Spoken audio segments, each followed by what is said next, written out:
Good morning आप सभी के लिए। और मैं डॉक्टर फखरुद्दीन, आपका मनोवैज्ञानिक दोस्त, आपके सामने एक नई वीडियो को लेकर के आया हूँ। ये psycho magic art YouTube channel के माध्यम से जो आपके पास तक वीडियो पहुँच रही हैं, ये आपके मनोवैज्ञानिक दिनचर्या पर आधारित हैं। और आज का मेरा टॉपिक इसी प्रकार का है कि जो आपको संवेदनशील बना देगा। आप ये देखिए कि आज समाज में कितना बदलाव आ रहा है, और उस बदलाव को ध्यान में रखते हुए मैंने आज ये वीडियो बनाया है। और मुझे पूरी उम्मीद है कि मेरे इन विचारों का विश्लेषण जो कि मनोवैज्ञानिक आधार पर है, ये आपको ज़रूर पसंद आएगा। और अगर आपको पसंद आए तो इसको ज़्यादा से ज़्यादा आप लोग शेयर करें, लाइक करें और सब्सक्राइब करें। बस ये छोटा सा अनुरोध मेरा आपके साथ में है। एक और अनुरोध है आपसे कि इस वीडियो को आप अंत तक जरूर देखें। आप इस वीडियो को जब तक अंत तक नहीं देखेंगे तो विचारों का संपूर्ण विश्लेषण आपकी समझ में नहीं आएगा। एक छोटी सी कहावत के साथ में मैं अपना वीडियो शुरू करता हूं कि पढ़ोगे लिखोगे बनोगे नवाब, खेलोगे कूदोगे बनोगे खराब। यह कहावत आप और हम बचपन से सुनते हुए आ रहे हैं, किंतु अब इस कहावत के मायने बदल चुके हैं। अब अगर मैं ये कहूं तो गलत नहीं होगा कि पढ़ोगे लिखोगे बनोगे खराब, खेलोगे कूदोगे बनोगे नवाब। स्विट्जरलैंड के मनोवैज्ञानिक एवं संज्ञानवादी जीन पियाजे का कहना था कि बालक जन्मजात रूप में सक्रिय या एक्टिव होते हैं। उनकी यही सक्रियता, एक्टिवनेस, उन्हें शारीरिक, मानसिक और क्रियात्मक संबल प्रदान करती है। जैसे जैसे बालक बड़ा होता चला जाता है, उसकी सक्रियता बढ़ती चली जाती है। प्रत्येक समाज एवं संस्कृति में बालकों, किशोरों एवं युवाओं में एक बात तो समान है, और वह यह है कि अपने आप को सक्रियता बनाए रखना या अपने आप को सक्रिय बनाए रखना। बच्चा, बालक, किशोर, युवा, प्रौढ़ सभी अपनी आयु स्तर में किसी न किसी रूप में खेल खिलौनों से जुड़े हुए होते हैं। खेल खिलौनों से जुड़ाव उनमें सक्रियता, चंचलता, उत्साह, स्फूर्ति और आनंद को बढ़ावा देता है। प्रत्येक आयु स्तर का बालक या युवा अपने समाज एवं संस्कृति के अनुसार खेलों का चयन करता है, और इस चयन में लिंग भिन्नता या सेक्स डिफरेंस आधार निहित होता है। दोस्तों, मैं यहां आपके सामने तीन मुख्य बातों पर प्रकाश डालना चाहूंगा। प्रथम बात यह है कि बालक हो या किशोर या युवा अपने आयु स्तर के बालकों के साथ में खेलना पसंद करते हैं। यह एक मनोवैज्ञानिक तथ्य है, साइकोलॉजिकल फैक्ट है। दूसरी बात यह है कि लड़कियां लड़कियों के साथ तथा लड़के लड़कों के साथ अधिकतर खेलना पसंद करते हैं। और तीसरी महत्वपूर्ण बात यह है कि लड़के एवं लड़कियों के खेल भी अलग अलग होते हैं। लड़कियां किशोर अवस्था तक गुड्डे गुड़ियों, खो खो खेलती हैं, और लड़के kabaddi, football, hockey, cricket, badminton आदि खेलना पसंद करते हैं। खेल खिलौनों में बालकों का उत्साह बढ़ता है, उन्हें आनंद प्राप्त होता है, या जब बालक खेलते हैं तो वो आनंद से भर जाते हैं। खेल सेल्फ मोटिवेटेड भी करते हैं, बालकों को आत्म प्रेरणा प्रदान करते हैं। वास्तव में खेल शारीरिक, मानसिक, सामाजिक और संवेगात्मक या सामाजिक क्रिया को जो बालक के व्यक्तित्व को विकसित करती है, वो बालक को व्यक्ति के रूप में बढ़ा देती है, उसको डेवलप कर देती है, उसमें सहायक होते हैं। खेल मानसिक योग्यताओं के विकास में सहायक होते हैं। इसके द्वारा संवेगात्मक नियंत्रण एवं व्यक्तिगत विकास बालकों का होता है। खेलों द्वारा नेतृत्व के गुणों का भी विकास होता है, यानी कि बालकों के अंदर लीडरशिप की भावना डेवलप होती है। बालकों के अंदर खेलों द्वारा अलग अलग प्रकार की क्रियाएं, यानी कि जो व्यक्तित्व के विभिन्न आयाम हैं, वो बालकों के अंदर विकसित होते हैं। और यही नहीं, बल्कि बालक खेलों के द्वारा डोमिनेंस और कंपटीशन या जो प्रतिस्पर्धा की भावना होती है, वो भी बालकों के अंदर उत्पन्न होती है। मनोवैज्ञानिक बताते हैं कि बालक खेलों के द्वारा ही वास्तविक और काल्पनिक जगत में अंतर करना सीख लेता है। कहने का मतलब यहाँ पे यह है कि जो बालक खेलों को नहीं खेलते, वो हमेशा काल्पनिक जीवन में लगे रहते हैं। वो इस प्रकार की काल्पनिकता में लगे रहते हैं कि जैसे किसी को जादू छड़ी मिल गई हो, तो जादू छड़ी मिलते ही सब चीज सोने की बन गई, पैसों की बरसात हो गई, मनचाही चीज पैदा हो गई। जैसा कि आज आपके सामने आप बच्चे कार्टून में डोरेमोन वगैरह में देखते हैं, तो इस प्रकार की काल्पनिक जीवन में वो लग जाते हैं। लेकिन जो बालक खेलों को खेलते हैं, उन बालकों के अंदर वास्तविक और काल्पनिक जीवन का जो अंतर है, वो अलग अलग हो जाता है। इसके अलावा आप ये देखिए कि खेल केवल खेल ही नहीं होते, इसके द्वारा बालकों का मनोरंजन भी होता है। खेलों के प्रति पूरे भारत में, और पूरे भारत में नहीं पूरे विश्व में एक लहर चल रही है। केंद्र सरकार तथा राज्य सरकारें भी इसे प्रमोट कर रही हैं। खेल विश्वविद्यालय खोले जा रहे हैं, यानी कि स्पोर्ट्स यूनिवर्सिटीज़ खोली जा रही हैं। खेलो इंडिया मूवमेंट के माध्यम से बालकों को ज़्यादा से ज़्यादा खेलों की तरफ को आकर्षित किया जा रहा है। खेलों के द्वारा ही किशोरों और युवाओं को प्रेरणा प्राप्त हो रही है। खेलों के द्वारा यानी कि आप देखिए कि जब से क्रिकेट एक नया क्रेज उभर करके आया है, हॉकी का क्रेज उभर करके आया है, बैडमिंटन का क्रेज उभर करके आया है, जब से खेलों का एक बाजार विकसित हो गया है और ये विश्व बाजार जो है, विश्व स्तरीय बाजार जो है, उस बाजार में हर प्रकार की सामग्री आपको अवेलेबल हो जाती है। Sania Mirza, Sachin Tendulkar, Usain bolt, Pragyanand, Deepika Kumari, Abhinav Bindra, Roger Federer जैसी सेलिब्रिटीज आज युवाओं के लिए प्रेरणा स्रोत बने हुए हैं। आज गली गली में क्रिकेट खेला जा रहा है। शतरंज की तो बात ही अलग है। आप देखिए कि अभी हमारे देश के एक प्रज्ञानंद ने, एक खिलाड़ी ने एक विश्व कीर्तिमान स्थापित किया है। इसके अलावा टेबल टेनिस और बैडमिंटन ने तो आकाश ही चूम लिया है। कबड्डी, खो खो जैसे खेलों ने भी आज अपना एक स्थान खेलों में बना लिया है। यूनान से चला खेलों का यह सफर 4000 साल पुराना है और विश्व को खेलों के प्रति गंभीर, संवेदनशील और आकर्षित बना रहा है। यानी कि किशोर हों, युवा हों या प्रौढ़ व्यक्ति हों, और यहाँ तक कि अगर मैं कहूँ तो बुजुर्ग भी आज अलग अलग खेलों के माध्यम से अपने आप को आगे बढ़ाने का प्रयास कर रहे हैं। खेल बालकों के व्यक्तित्व को विभिन्न आयाम प्रदान कर रहे हैं। खेलों के द्वारा बालक, किशोर और युवा अपने तनाव को, यानी कि जो टेंशन, कॉन्फ्लिक्ट और फ्रस्ट्रेशन है, उसको दूर करते हैं। यानी कि खेल एक ऐसी प्रक्रिया है जिसके द्वारा बालकों के अंदर जो तनाव होता है, जो फ्रस्ट्रेशन है, जो कॉन्फ्लिक्ट है, वो दूर हो जाते हैं। इसका मतलब यह है कि खेलों के द्वारा मानसिक तनाव, फ्रस्ट्रेशन, कॉन्फ्लिक्ट को दूर किया जा सकता है। यही नहीं, बालक खेलों के द्वारा अपनी अतृप्त इच्छाओं की भी पूर्ति करते हैं। अब इस प्रकरण की एक दूसरी मुख्य बात पर आते हैं। जिस उद्देश्य से इस वीडियो को बनाया गया है, उस उद्देश्य को आप समझें। यहाँ पे आप खेलों के महत्व को भी समझ रहे हैं और साथ साथ एक दूसरा टॉपिक भी इसके साथ में जुड़ा हुआ है जो मैंने अभी तक आपके सामने प्रकट नहीं किया। वह क्या है कि यहाँ पे देखिए कि नवयुवक खेले भी क्यों ना, खेलों के प्रति आकर्षित क्यों ना हो, क्योंकि खेलों के द्वारा ही उनका भविष्य बन रहा है। खेलों के द्वारा ही उनको प्रतिष्ठा और सम्मान प्राप्त हो रही है और पढ़ाई बालकों के भविष्य को धीरे धीरे चौपट करती हुई जा रही है। आज के सिनेरियो में आप देखें कि अलग अलग स्टेट्स में, हम भारत की बात करते हैं तो अलग अलग स्टेट्स में बेरोजगारी की समस्या कितनी बढ़ रही है। ये बेरोजगारी की समस्या बालकों को तनाव दे रही है। अब हम ये देख रहे हैं कि जैसा कि मैंने शुरुआत में कहा कि खेलोगे, कूदोगे, बनोगे नवाब। अब से करीब 20-30 साल पहले जब बालक खेलते थे तो माता पिता कहते थे कि हर वक्त खेलने में लगे रहोगे, कुछ पढ़ लिख भी लिया करो। पहले पढ़ाई को अधिक महत्व दिया जाता था, खेलों को नहीं।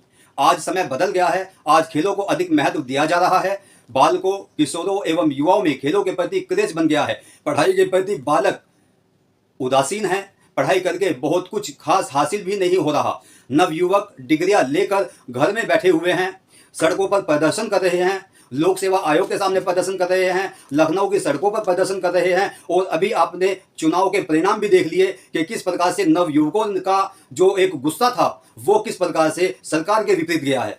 तो आप ये देखिए कि जो MBA, BTech, MCA, B.Ed, BTC, DLED किए हुए घर पर बैठे हुए हैं, या अगर कोई काम भी कर रहे हैं तो कोई गली मोहल्लों में पेन बेच रहा है, कोई स्टेशनरी का सामान बेच रहा है, कोई मोबाइल की एसेसरीज बेच रहा है। यानी कि क्योंकि पेट तो पालना है तो वो कुछ ना कुछ काम में जरूर लगे हुए हैं। लेकिन क्या पढ़ाई लिखाई लग करके, MBA करके, BTech करके क्या हमारे देश के बालक गली मोहल्लों में ये पेन बेचेंगे?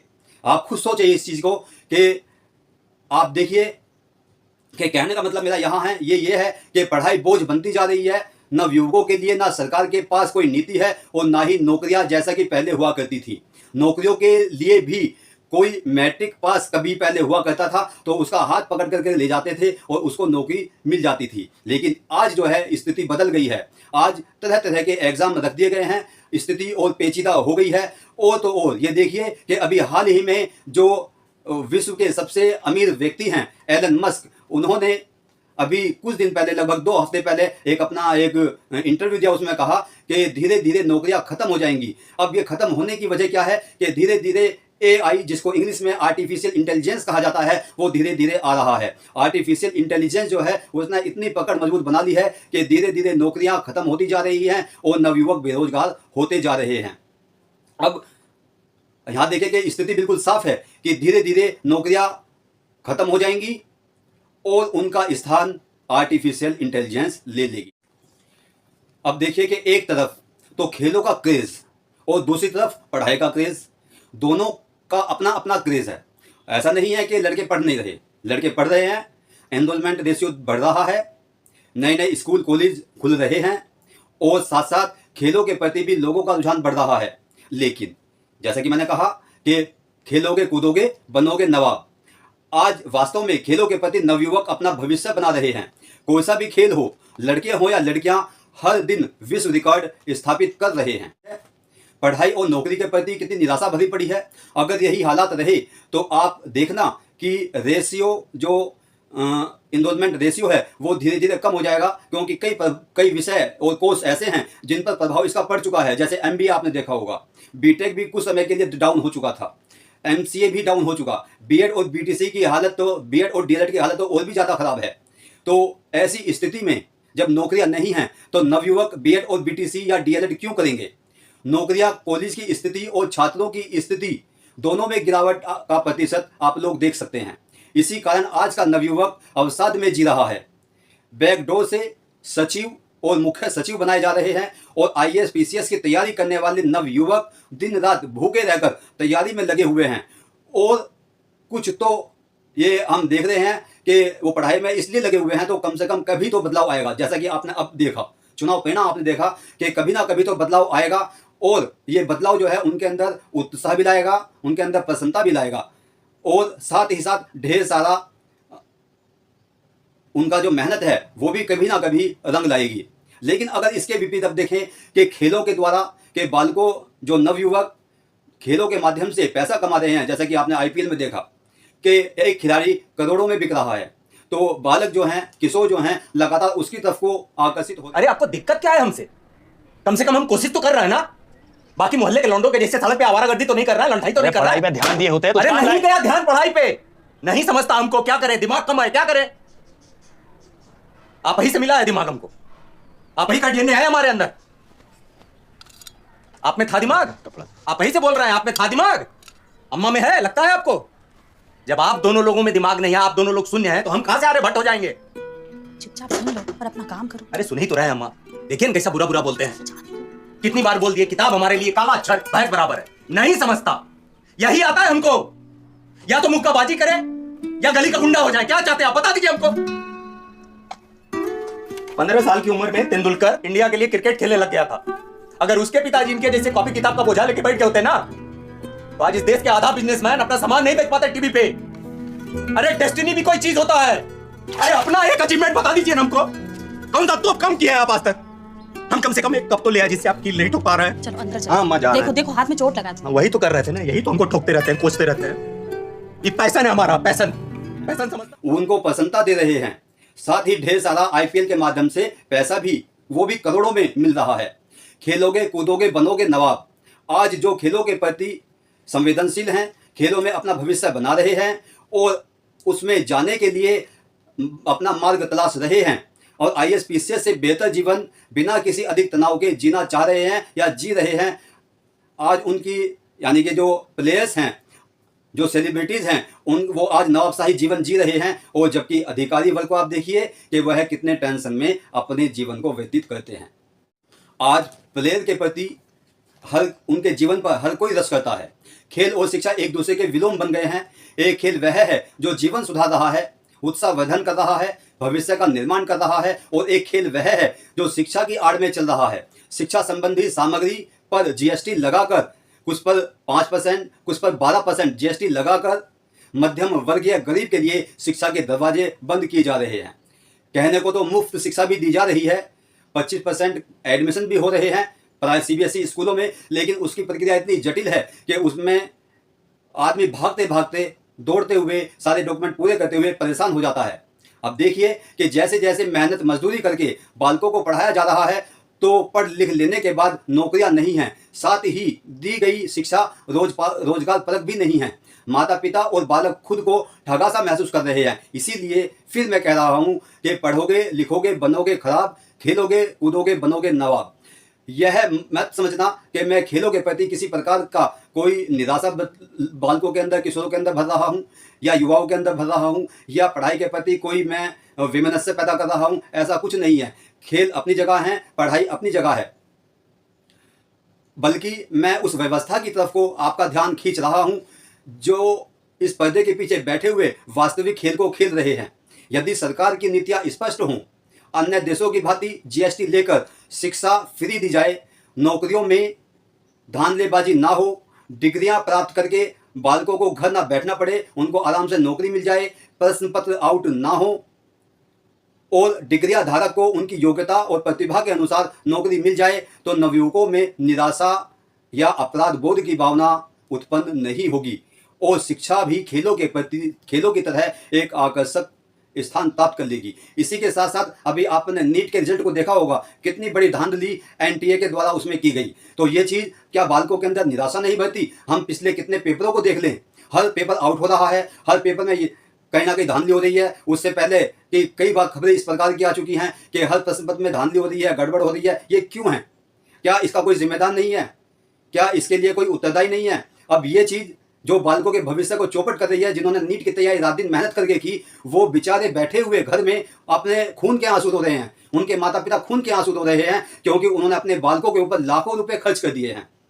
खुद विचार करें इन संवेदनशील मुद्दों पर, जो कि मैंने खेलों के माध्यम से इसको जोड़ने का प्रयास किया। और साइको मैजिक आर्ट का ये प्रयास जो कि डॉक्टर फखरुद्दीन ने किया है, आपको जरूर पसंद आएगा। और अगर पसंद आए तो मेरी इस वीडियो को आप ज़्यादा से ज़्यादा लाइक करें, शेयर करें और सब्सक्राइब करें, और इसको ज़्यादा से ज़्यादा आप आगे बढ़ाएं, अपने सहपाठियों पर, अपने मित्रों तक इसको पहुंचाएं। और मेरी जो मेहनत है वो मेहनत भी मुझे दिखाई दे। और अगर इस वीडियो में आपको कोई कमी लगे तो आप अपने कमेंट्स के माध्यम से मुझे नवाज सकते हैं, मुझे रास्ता दिखा सकते हैं, मुझे गाइड कर सकते हैं कि मैं और किन विषयों पर वीडियो बना सकता हूं और किस प्रकार की मुझे वीडियो बनानी चाहिए। इन्हीं शब्दों के साथ मैं डॉक्टर फखरुद्दीन आपसे विदा लेता हूं। जय हिंद, जय भारत।